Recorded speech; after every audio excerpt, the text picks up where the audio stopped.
Mama, du bist meine einzige Hoffnung. Als Kindermädchen hast du alle Möglichkeiten. Und du musst mir helfen, meinen Sohn wiederzubekommen, ja? Natürlich. Versprochen. Ich drehe hier noch durch, Jana. Hilf mir. Geh in mein Zimmer. In mein Bücherregal. Ganz unten hinter den Lexika. Liegt noch eine Packung Benzofortin. Bitte hol sie mir.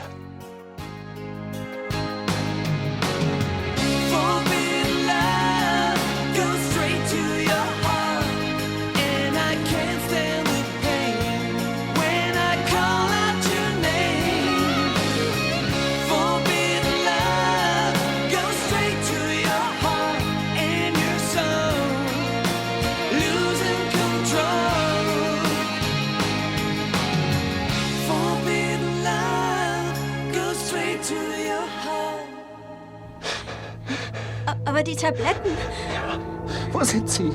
wenn du jetzt welche nimmst, dann war alles umsonst. Worauf wartest du?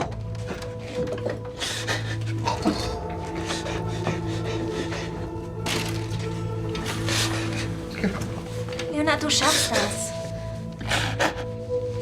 Ich halt's nicht mehr aus.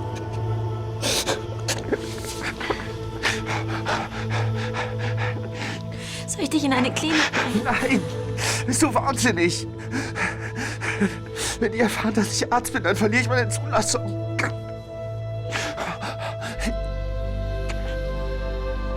Tu endlich was, Jana! Ich brauche die Tabletten! Ich hol sie dir. Behalt dich!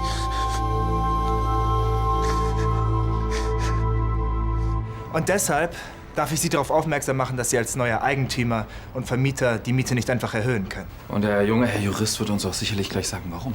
Ja. Laut Gesetz können Sie die Miete nicht um mehr als 30% erhöhen. Ich glaube, er hat recht. Gut gesprochen, Herr Anwalt. Auf dich kann man sich verlassen, Schwiegersohn. Da gibt es allerdings noch einen anderen Paragraphen und mit dem bekomme ich vor jedem Gericht in diesem Land Recht. Lass mal, der blöfft nur. Für gewerbliche Räume gilt diese Regelung nämlich nicht. Für den Club da unten kann ich die Miete erhöhen, wie ich will. Sagen wir das Doppelte, das Dreifache? Ja, bedankt euch bei eurem Mitbewohner, Herr Beinbach. Wie immer auf der Verliererseite. Ja, wollen wir dann?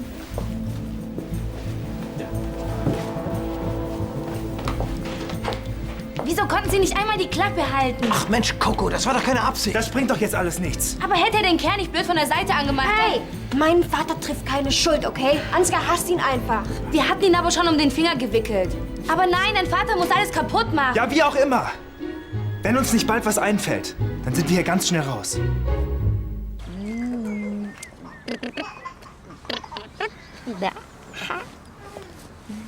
Tanja, ich muss los. Was? Jetzt schon? Na, wenn ich zu spät komme, wird Ansgar misstrauisch. Ja, du hast ja recht. Hinterher können wir uns nicht mehr sehen, hm? Bis jetzt ist ja alles gut gegangen. Das muss auch so bleiben, sonst erkennt er mich nicht mehr. Na, ich glaube, solange du ihn jeden Tag siehst, musst du dir darüber keine Gedanken machen. Hoffentlich gewinne ich den Prozess. Dann bekomme ich mein Kind wieder und du musst nicht länger bei Ansgar arbeiten. Eigentlich macht mir die Arbeit sogar Spaß. Den Grafen sehe ich gar nicht so oft. Tschüss, mein Süßer. Tanja, bitte. Ja, ja. Lass uns vielleicht endlich überlegen, wie es weitergeht. Ja, was ist denn mit dem Club? Partys rund um die Uhr und der Rubel rollt. Ja, die Idee ist zwar nicht neu. Die Partys gehen ja immer gut ab. Meine Rede. Ja, was müssen wir denn als erstes erledigen? Komm. Musik steht. Getränke? Getränke könnte ich mich kümmern. Wir bräuchten vielleicht einen billigeren Getränkehändler. Ja, das erledige ich. Wer kümmert sich um die Flyer? Unser Kommunikationsgenie. So ein Blödsinn, ich bin doch viel zu alt. Das kann Herr Fritscher machen. Andi reißt wegen uns schon Doppelschichten auf den Bau, also. Also, Flyers sind vielleicht nicht gerade mein Fall, aber ich könnte die nächste Party ausrichten. Das musst du nicht. Okay. Na gut, jetzt braucht er meine Hilfe nicht mehr. Ausnahmsweise mal nicht. Was ist mit einem Motto für die Party? Ich könnte mir da was ausdenken. Motto haben wir schon. Okay. Dann muss ich mir wohl einen anderen Job suchen.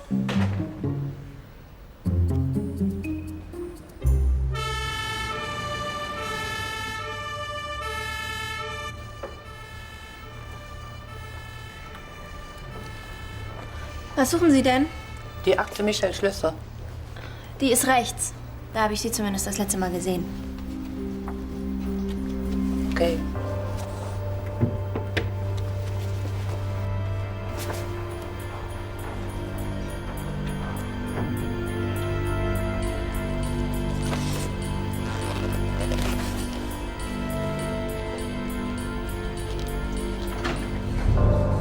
Frau Brandner, die Oberschwester hatte mir gesagt, Sie wären zu Hause, weil es Ihnen nicht gut ginge.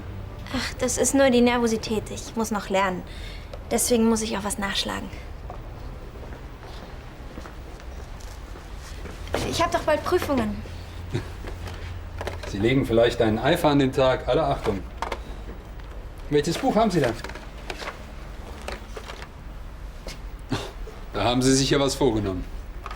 Ja, ich muss mir noch ein paar Sachen rausschreiben. Schön. Und dann viel Erfolg bei Ihrer Prüfung. Danke.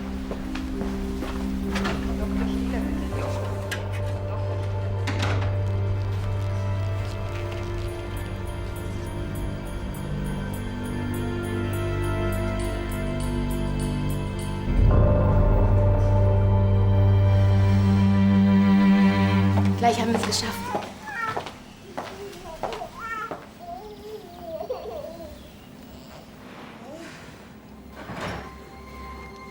Frau Breuer, wer hätte das gedacht? Sie haben den Weg ja doch noch nach Königsbrunn gefunden. Herr Graf, müssen Sie heute gar nicht länger arbeiten? Ich habe mir schon Sorgen gemacht. Das wollte ich nicht. Entschuldigen Sie bitte. Na, Sie haben doch bestimmt eine ganz hervorragende Erklärung dafür, warum Sie das Schloss ohne meine Erlaubnis verlassen haben. Ich war in der Apotheke. In der Apotheke? In der Apotheke, ja. Tja, und was haben Sie da gewollt in der Apotheke? Ein Medikament für Ihren Sohn. Wieso, was fehlt ihm denn? Ja, nichts. Ich brauchte nur eine spezielle Salbe. Sie wissen schon, die Babyhaut. An manchen Stellen ist sie halt besonders empfindlich. Die Babyhaut. Naja, schön, dann geben Sie ihm schon seine Salbe. Sehr wohl, Herr Graf. Ach, Frau Breuer, in Zukunft verlassen Sie das Schloss mit meinem Sohn bitte nur noch mit meiner Erlaubnis. Ist das klar? Natürlich. Super. Noch mehr Miete. Wenn die Partys laufen, dann packen wir das. Da hat Felix recht. Das mit den Partys, das war nämlich meine Idee. Ist ja gut, mittlerweile wissen wir es. Aber solange Vanessa noch entspannt ihre Horoskope lesen kann, kann es ja nicht so schlimm sein. Idiot. Hey Freundchen, meine Tochter studiert Stellenanzeigen. Und wozu? Hat sie sonst nichts zu lesen? Hört euch das mal an. Rechtsanwaltsgehilfin für aufstrebende Kanzlei gesucht. Fundierte Kenntnisse in den Rechtswissenschaften werden vorausgesetzt. Spielst du? Außerdem Erfahrung als Sekretärin und EDV-Kenntnisse sind erwünscht. Das willst du stemmen? Danke, dass du mir so viel zutraust. Aber du bist doch schon seit Ewigkeiten nicht mehr in der Vorlesung gewesen. Mit deiner Hilfe bin ich doch ganz schnell wieder auf dem neuesten Stand. Hey Maus, bist du wirklich sicher, dass das Richtige für dich ist? Andere Väter würden ihren Töchtern Mut machen. Und du?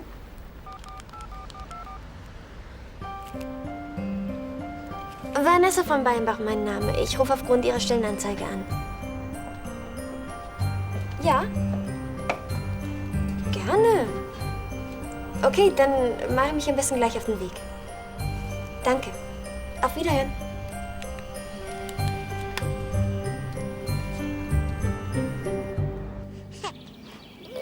Ist aber schön schlafen hier.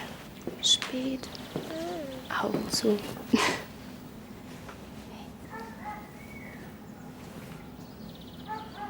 Also, dass mein Sohn Sie mag, lässt sich nicht leugnen. Ich habe ihn auch sehr gern. Wenn ich da vorhin etwas hart gegen Sie war, dann tut mir das wirklich sehr leid. Ich möchte es Ihnen doch nur recht machen. Wissen Sie, Frau Breuer, ich habe den Eindruck, diese Unterhaltung so zwischen Tür und Angel, die bringen einfach nichts. Wir müssen uns mal richtig kennenlernen. Deswegen würde ich Sie gern morgen zum Frühstück ins Schneiders einladen. Schön. Ja, ich muss da weiter arbeiten. Schönen Abend noch. Schönen Abend wünsche ich.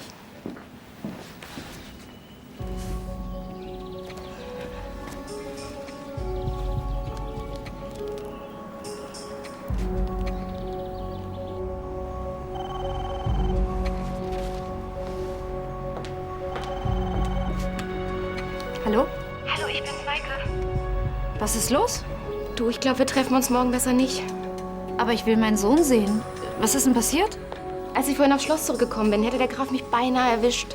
Ja, da müssen wir in Zukunft besser aufpassen. Er hat mir verboten, Königsbrunn ohne seine Einwilligung auch nur zu verlassen. Er ahnt doch nichts von unseren heimlichen Treffen, oder? Das nicht, aber... Na siehst du, solange du dich nicht verplapperst.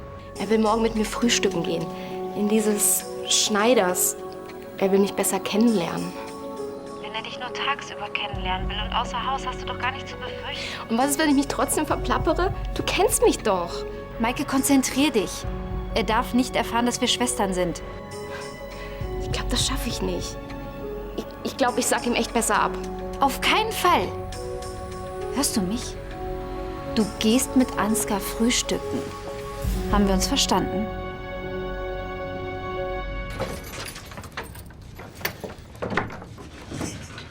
Hast du die Tabletten? Wo sind sie? Wo hast du die Tabletten, Jana? Das bringt doch nichts. Wo ist das Benzofortin? Ich hab's nicht mitgebracht. Was? Das tut dir nicht gut. Du weißt überhaupt nicht, was du da anrichtest. Leonard? Du kannst mich doch nicht mit dem Kram hier abspeisen. Das sind krampflösende Mittel und Infusionen. Die helfen dir durch den Entzug. Was redest du da eigentlich? Die helfen dir, deinen Nährstoffhaushalt auszugleichen. Du kannst mich doch jetzt nicht im Stich lassen, Jana.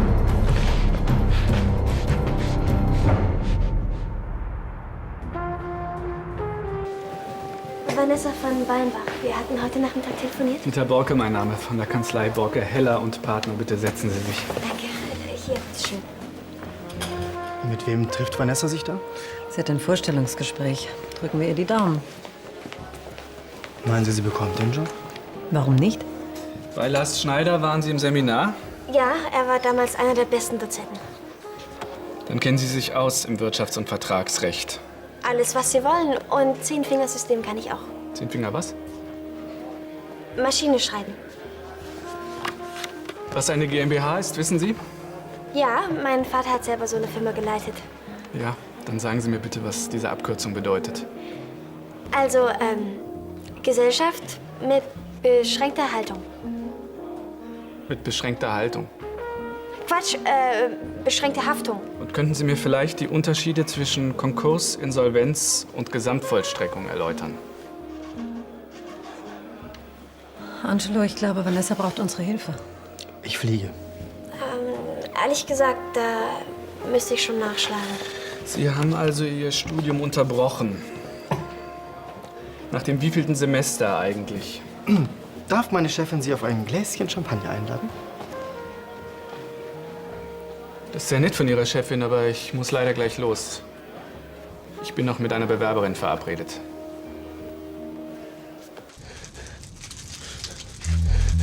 Anna, wie konntest du mich so hintergehen? Lass mich los. Wo hast du das Zeug versteckt? Ich habe keine Tabletten dabei.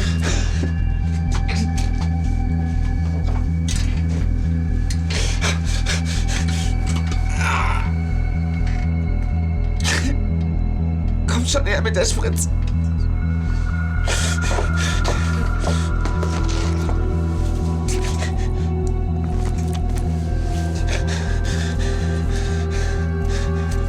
Es darf keine Luft drin sein.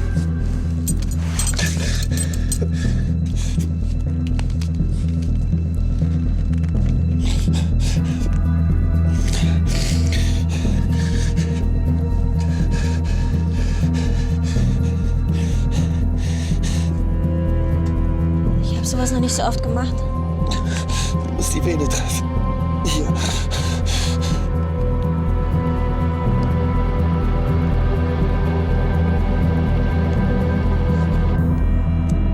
Und rausziehen.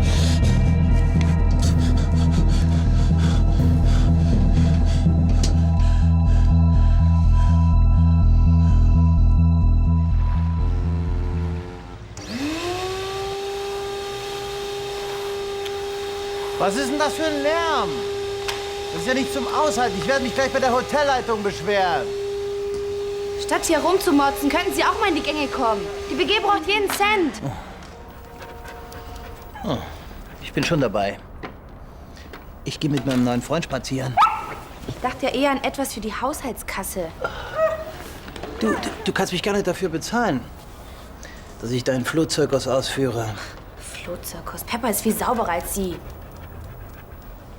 Na gut. Dann gehe ich mich mal waschen. Guten Morgen. Guten Morgen. War der schon immer so? Man kann sich seinen Schwiegervater nicht aussuchen. Echt, Felix. Dein Großmut ist bewundernswert. Ich kann ihn ja schlecht vor die Tür setzen, oder? Hey, schon wach? Ja, ich muss ja gleich in die Kanzlei. Wie, du hast den Job? Mit Kusshand. Bis heute Abend. Ist meine Frau nicht der Hammer? Ja, bitteschön. Haben Sie sonst noch einen Wunsch? Nein, vielen Dank, wir sind wunschlos glücklich. Für Außenstehende müssen wir ja aussehen wie eine richtig nette kleine Familie. Finden Sie nicht? Und Sie meinen? Ich dachte immer, ich trage zu dick auf bei den Frauen, wenn Sie den Grafen hören würden. Mir reicht schon, was ich sehe. Oh, jetzt bin ich aber mal gespannt. Ansgar, du hier in Begleitung, das ist ja eine Überraschung. Tanja, wie nett. Was willst du denn hier? Nichts.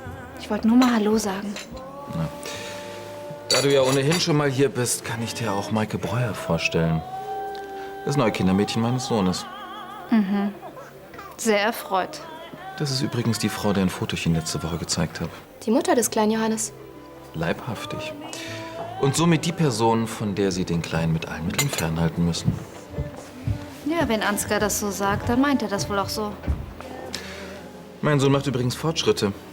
Er hat sich schon ganz hervorragend an Frau Breuer gewöhnt. Die scheint übrigens gar nicht zu vermissen. Reines Wunschdenken, wie so vieles in deinem Leben. Du unterschätzt das besondere Verhältnis einer Mutter zu ihrem Sohn. Ach, bitte, das ist doch Psychologengeschwätz. Was steht denn als nächstes an? Flyer verteilen und leere Flaschen wegschaffen. Flyer kann ich machen. Flaschen? Tut mir leid, ich habe keine Zeit. Ich muss zurück auf die Baustelle. Aber hör mal, es wird schon wieder. Ja, fragt sich nur wann. Andi hat recht. Außerdem ist die Lage gar nicht so mies. Ihr beide seid ja auch super und helft mit. Natürlich, was sonst? Ich ärgere mich nur über mich selbst. An Ansgars Mieterhöhung bist du nicht schuld. Ja, aber ich bin verantwortlich für meinen eigenen Bankrott. Zum Teil jedenfalls. Hey, wenn's ganz dicke kommt, kannst du auch immer noch deine Mutter anhauen. Ach, Coco, irgendwann ist man in einem Alter, da sollte man seine Eltern nicht mehr anpumpen. Da hat er recht. Aber ich meine, das hast du jetzt eh nicht mehr nötig. Vanessa verdient jetzt ihre eigene Kohle. Ich wollte ihr nach der Hochzeit ein schönes Leben bieten. Und dann das. Naja, gut, aber ein bisschen Maloche tut deiner Frau auch mal ganz gut. Außerdem hat sie einen guten Job an Land gezogen. Trotzdem.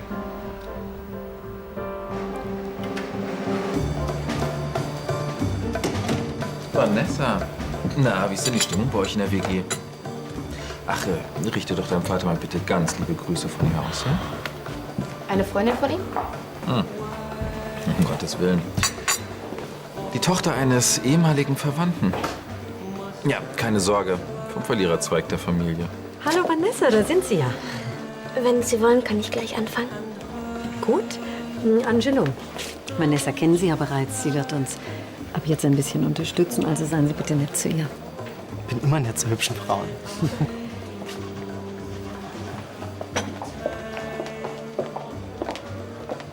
Alle Achtung. Danke, dass Sie mir helfen, Frau Schneider.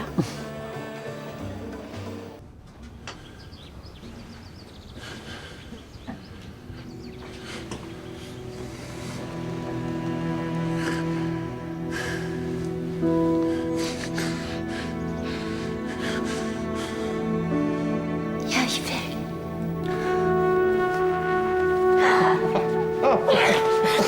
Du verrückt, ich bin doch viel zu schwer. Ach, Quatsch. Doch nicht für mich.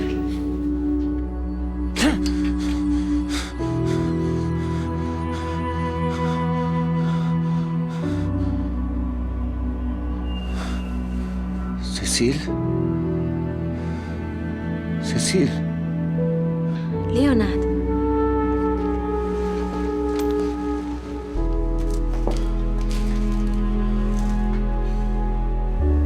Schlimmste schon überstanden. Cecile wäre stolz auf dich.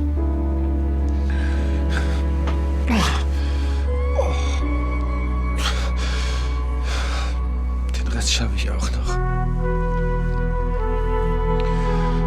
Das bin ich Cecile schuldig.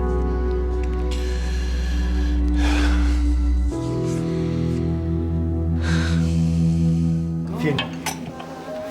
Und beehren Sie uns bald wieder. Ja, gern. Na, wie geht's denn unserem kleinen Prinzen? Er schläft. Offensichtlich üben sie einen ganz hervorragenden Einfluss auf meinen Sohn aus. Danke. Vielleicht sollten wir uns als nächstes mal zu einem kleinen Candlelight-Dinner treffen. Wenn Sie meinen. Entschuldigen Sie. Vielleicht gehen Sie schon mal mit dem Kleinen in den Park vor. Ich komme gleich nach. Herr Ostwald, was gibt's denn? Ja, Sie können mir die Zahlen jederzeit faxen.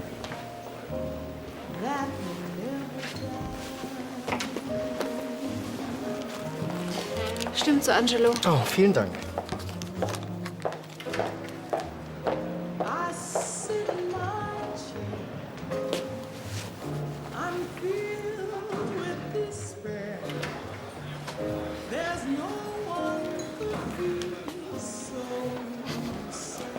Hey Felix. Angelo, ist die Chefin da? Ja, sie ist in der Küche und weist unsere neue Mitarbeiterin ein. Das scheint dich ja zu amüsieren. Ja, tut's. Sie ist ein Anblick für die Götter, aber das muss ich dir ja nicht sagen. Nein, wozu auch? Ich kann mich nicht beklagen. Das würde ich auch meinen an deiner Stelle. Angelo, kannst du Frau Schneider sagen, ich würde sie gerne sprechen? Gerne. Augenblick. Danke.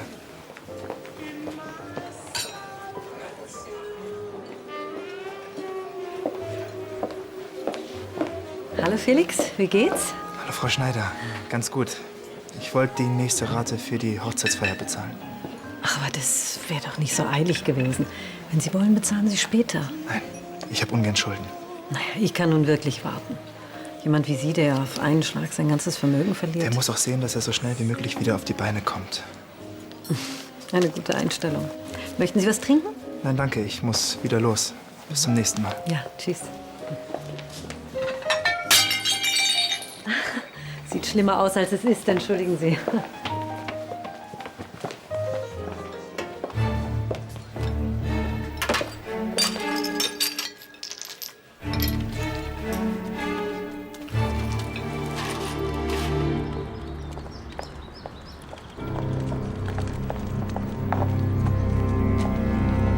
Mike! Tanja, was machst du denn hier? Ansgar kann jeden Moment kommen. Bleib ganz ruhig. Wenn er was merkt, dann bin ich meinen Job los und dann kannst du den Kleinen gar nicht mehr sehen.